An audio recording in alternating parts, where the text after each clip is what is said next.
Bonjour et bienvenue sur Sensation. L'exploration urbaine, ou urbex pour les initiés, consiste à visiter des lieux abandonnés, le plus souvent difficiles d'accès ou interdits. Cette pratique s'est démocratisée avec l'arrivée des réseaux sociaux, certains en ont profité, d'autres l'ont sublimé, comme Franck de Vestel, plus connu sous le nom de Crime in Hell sur Instagram ou encore Crime Urbex sur YouTube. Bonjour. Bonjour.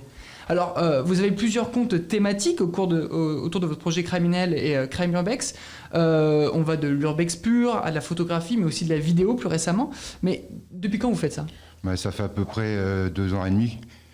En fait, je viens de Lille et je suis arrivé ici, je connaissais personne. Et ma copine, elle faisait un peu de photos. Donc j'ai dit, j'ai envie de faire un peu de photos, quoi. Et vu que on ne peut pas shooter des modèles directement, tout ça, je me suis intéressé à l'urbex. Et ça m'a pris... voilà. En fait, j'ai fait des photos et ça a pris direct au niveau d'Instagram. Et ça marche plutôt assez bien, quoi. Et cette passion pour l'urbex, elle vient d'où ? C'est juste que... En fait, je savais pas quoi faire, que je m'ennuyais, quoi, au départ.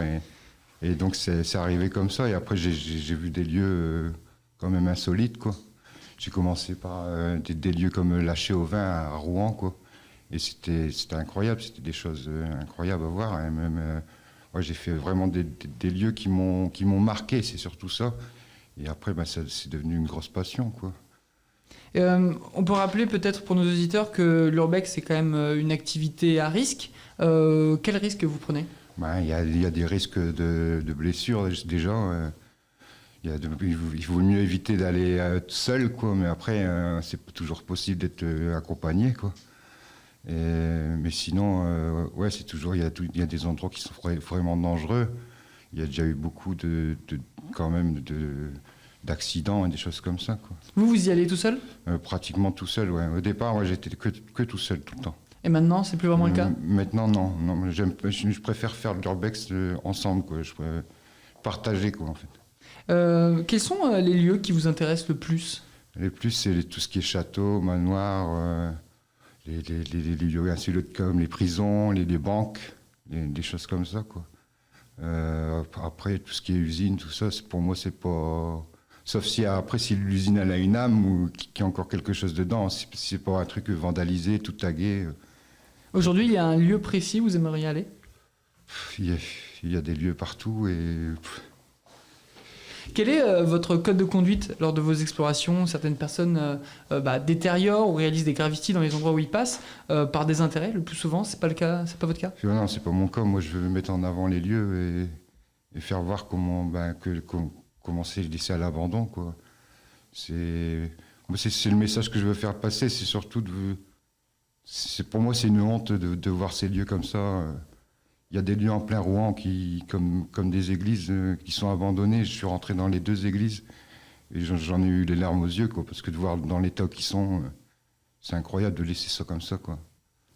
Et qu'est-ce qui vous inspire, ces lieux abandonnés ? Parce que certains pourront dire qu'ils sont effrayants, qu'ils font assez peur. Pas vous ? Moi, ça m'effraie pas. C'est de voir ce que les gens ont construit. C'est des endroits qui ont tous une âme. Et ils ont tous une histoire. Et à chaque fois, c'est ça qu'on recherche à trouver. C'est de savoir l'histoire du lieu, qu'est-ce qui s'est passé. Et des moments, on ne sait pas ce qui s'est passé. Et on essaye de trouver, quoi, en regardant les journaux, par exemple, on voit à quelle date à peu près ça a été abandonné, ce qui s'est passé. Il y a des lieux qui sont incroyables, comme la maison de l'artiste, en fait. Il y a au moins 1000 toiles de 2 mètres, pas 2 mètres, mais de qu'il a peint, quoi. Mais c'est des toiles, quoi. Et après, toute la maison, elle est à l'abandon et on ne sait pas pourquoi c'est comme ça, quoi. Et c'est intriguant, quoi. Vous venez de le dire, la photographie, c'est ce qui vous a lancé dans l'urbex. Au début, sans modèle. Il y a eu des modèles, le plus souvent féminins, le plus souvent aussi des modèles nus. Pour ces photos-là, vous travaillez avec des professionnels ou des amateurs ? C'est des amatrices, quoi. Amatrices. Mais en fait, j'ai fait ça, c'est parce qu'au départ, je faisais de la photo urbex normale et les modèles sont intéressés à ce que je faisais. Et j'ai commencé à faire des shoots et ça a pris aussi pareil, direct. Et j'étais contacté un peu partout par tous les modèles, quoi. Et je suis devenu le photographe urbex nu, on va dire. Et je veux dire, ça s'est fait. Moi, je veux pas faire du nu érotique, quoi. C'est du nu artistique que je cherche à faire. Et c'est ce que j'avance. Plus j'avance et plus je vais faire des modèles qui font des poses un peu artistiques, donc qui collent avec ce que je fais, quoi, en fait. Hein. Qu'est-ce que vous essayez de montrer avec ces photos-là, où on voit finalement des corps de femmes vraiment dans un décor abandonné, délabré? C'est la beauté de la femme, on va dire, avec la décadence derrière, quoi. C'est surtout ça que je cherche à représenter, quoi. Et dans votre dernière section, ça porte sur la vidéo, surtout sur YouTube. C'est un nouvel exercice. On n'est plus vraiment dans la photographie. Ouais. Comment c'est venu? En fait, je me suis fait licencier économique et j'ai eu un droit au CSP, quoi, donc un an de formation à volonté. Et je me suis lancé, j'ai voulu faire de la photographie, de traitement photo, quoi, surtout. Et il y a eu la vidéo, et j'ai découvert la vidéo. De ça, j'ai découvert le drone, en fait, que je me suis dit, c'est le drone qu'il faut faire de la vidéo, c'est le meilleur moyen de faire de la belle vidéo, quoi. Et en fait, j'ai fait la vidéo à fond, j'ai fait du drone tous les jours,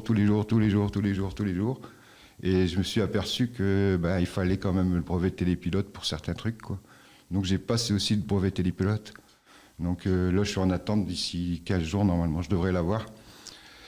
Et tout ça pour avancer vers la vidéo. Et la vidéo, j'ai fait des gros projets déjà. J'ai fait un hyperlapse à Rouen. J'ai fait 12 000 photos en 2 jours.